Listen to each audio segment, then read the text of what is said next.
Ouais, clairement, Mathieu, c'est plus qu'un grand frère. C'est une véritable source d'inspiration. Je pense qu'il a atteint une sorte de nirvana, tu vois. Il en a rien à foutre. Il est au-dessus de tout ça. Mathieu, tu sais, il avait ses démons. Moi, en tant qu'historien, je vais vous montrer que Mathieu, c'est d'abord une personne. À l'époque, il mangeait beaucoup de fast-food. C'était un lardon.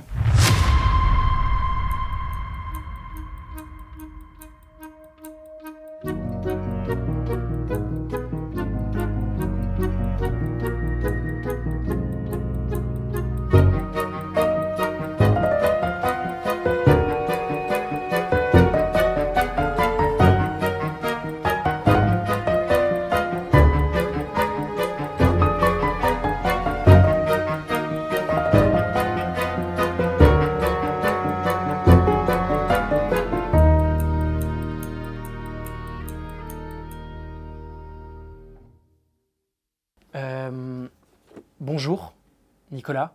T'es venu pour nous présenter ton nouveau bouquin. Ouais. Je le montre. Alors, c'est important de le dire, de base, t'es pas du tout écrivain. T'es chef d'entreprise, incubateur, multi-entrepreneur, crypto-investor. C'est comme ça qu'on dit? Ouais, c'est ça, ouais. Et classé moins 4-6 au tennis. C'est impressionnant. Mathieu, au creux de la vague. C'est le titre. Quel titre? Quel titre? Est-ce que tu peux nous en dire plus? Alors pour le contexte, moi j'étais avec Biza, avec 2-3 potes, voilà, on était en vacances, petit rooftop, sunset, tout allait bien. On s'était un peu démarré, voilà, je m'envoie 2-3 petits coups bas livrés. Mais moi j'allais pas très bien, j'étais vraiment mal. Et là, 2-3 coups bas livrés et je tombe. En dépression? Non, du rooftop. Ok, merde. Et je me réveille à l'hôpital. Et quelle est la première chose que je vois? La grosse tête de Mathieu. C'est le premier gars qui est venu te voir à l'hôpital. Mais non, c'était une vision. Waouh. Ok. Puissant. Puissant. Et qu'est-ce qu'il me dit? Il me dit, frérot, réveille-toi. Tu fais n'importe quoi. Suis mes préceptes. Va et suis mes préceptes. Et comment on en vient, du coup, à l'écriture de ce livre? Bah tu sais, faut remonter loin. Hein. Le Mathieu d'aujourd'hui, c'était pas le Mathieu d'hier. Hein. Rien à voir. Ouais, Mathieu, c'est un gros lardon. Le gars était complètement dans la lune, il nous entendait pas. Typiquement, voilà, son combo préféré, c'était son casque, les toilettes. Et alors là, Mathieu, on ne voyait plus, si tu veux.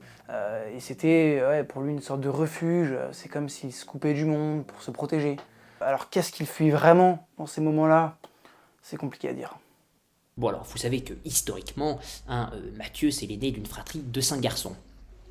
Et qui dit aîné dit responsabilité. Et qui dit responsabilité dit évidemment pression. Je peux pas vous dire en détail ce qui s'est passé parce que c'est un peu intime. Mais il y a eu des sorties de route, ouais. Il y a eu des écarts. C'était une période un peu compliquée pour lui et un jour, il a organisé genre une énorme soirée à la maison. Il avait genre 14-15 ans, tu vois. C'était au collège, hein. Mais une sorte d'orgie collégienne, tu vois. J'ai entendu dire, après je sais pas, moi c'est des rumeurs, hein, mais j'ai entendu dire qu'il y avait il y avait de la quand je te parle de... Mathieu, jeune adolescent sans histoire, paraît tout avoir pour être heureux. Une famille, des amis et un physique à tomber par terre. L'avenir semble lui réserver des ponts en or.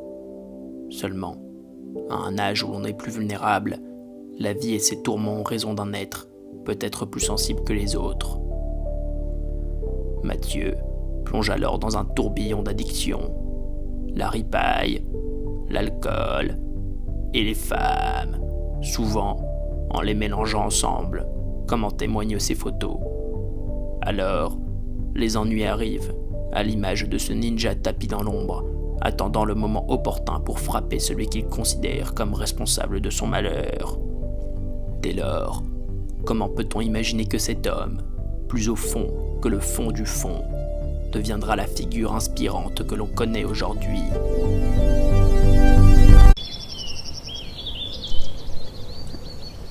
Ok. Plus loin, page 37, je cite. C'est un artiste récidiviste, citoyen du monde, en quête de simplicité. Pour lui, l'adaptation, c'est la clé. Qu'est-ce qui s'est passé? Tu sais, avant tout ce qu'on dit, tout ce que je peux lâcher, c'est mon frère, quoi.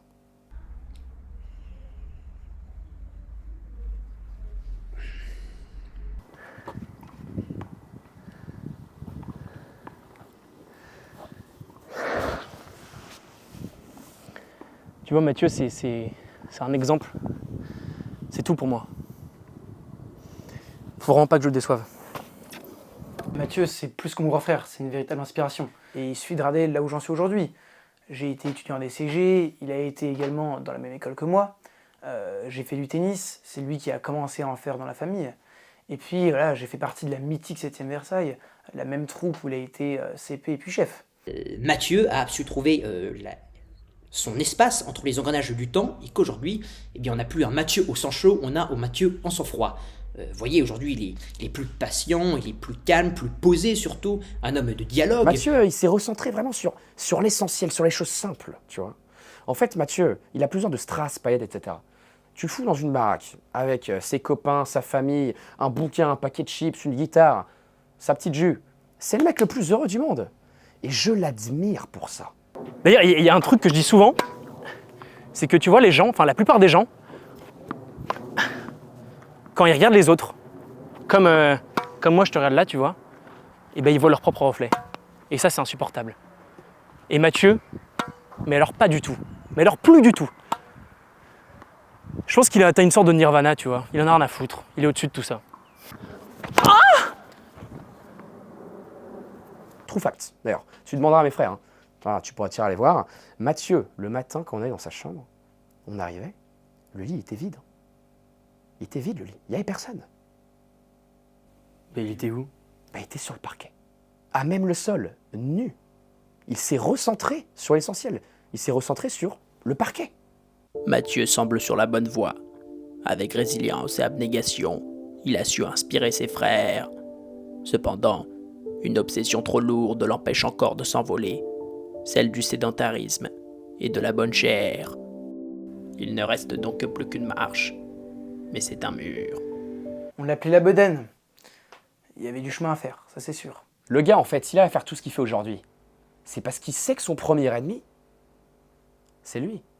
Je dois avouer que j'ai été étonné, excusez-moi, impressionné même, quand Mathieu a commencé à se mettre sérieusement au sport. Et de quelle manière? Le type, il se levait tous les jours à 6h30 pour faire sa routine matinale. Des push-ups, des burpees, des jumping jacks, des planches, des abdos. Quel boss le type en fait. Il s'impose une vraie discipline. Le gars, il nous dit très souvent, mon corps, mon temple.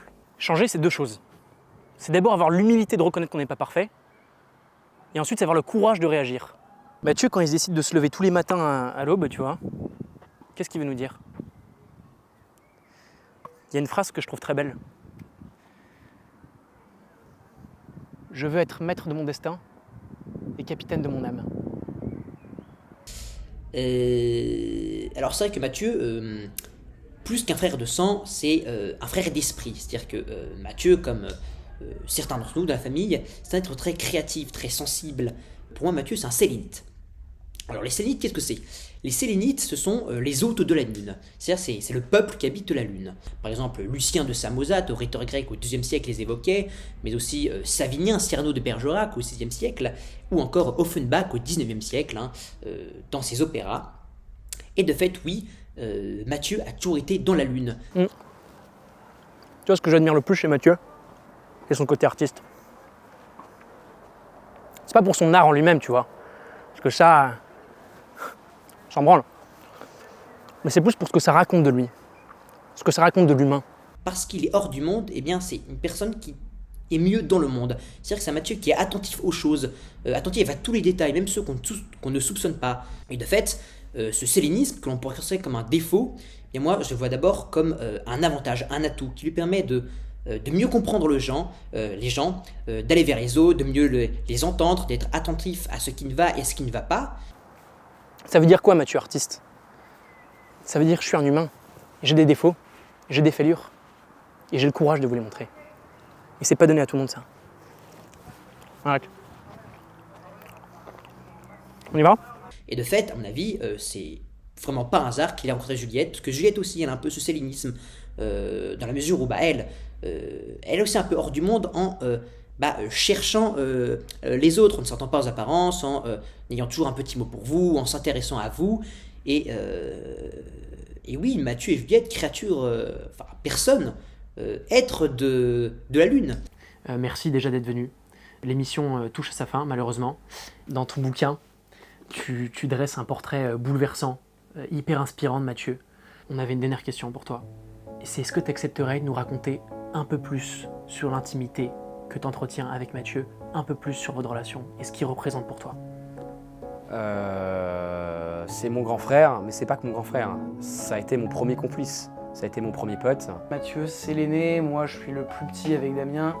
On a même 8 ans d'écart, mais au final, justement, c'est le fait qu'on soit un peu aux deux extrémités de la famille qui peut nous lier.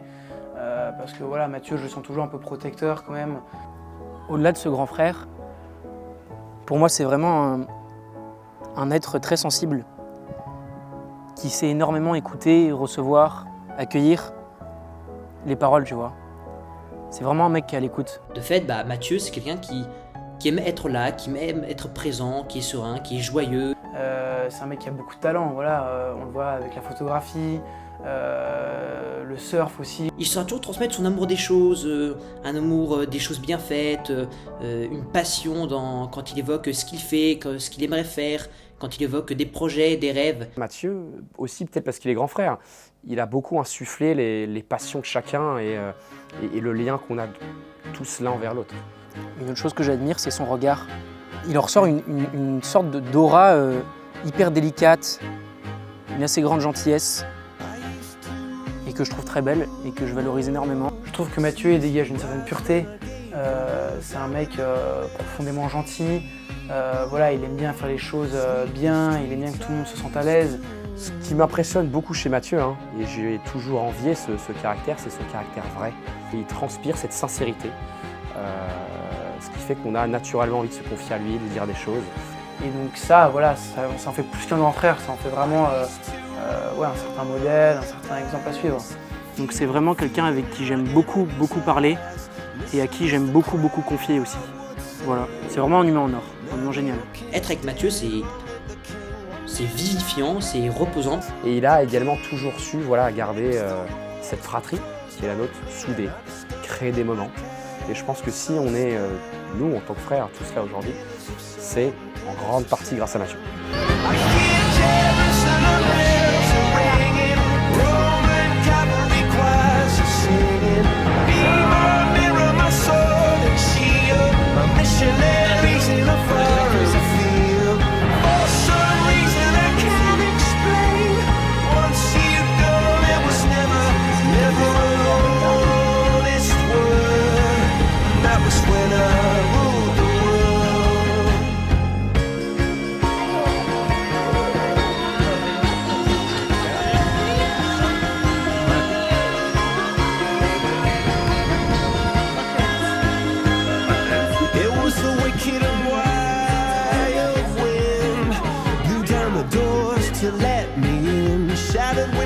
Sound of drums.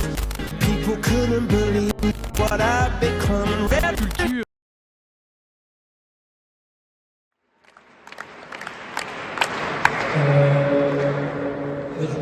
Je sais pas ce qui se passe. En fait, on a pris les codes MyCanal d'un pote. Bon, bref, on va terminer ici du coup. Allez. Juliette, juste un petit mot. Voilà, tu nous voles l'homme, mais tu nous voleras jamais grand frère. Voilà Mathieu, j'ai vu avec Sophie, on t'aime beaucoup, on t'admire sincèrement, et sache que tes 4 frères sont toujours là pour toi. Qu'est-ce qui se passe? Et on est fiers de tes frères. Mathieu, Juliette, merci beaucoup pour ce que vous êtes, merci beaucoup pour le beau couple que vous formez, vous êtes vraiment un exemple. Et au nom de tous les frères, on vous aime très fort. On vous souhaite une belle et longue vie.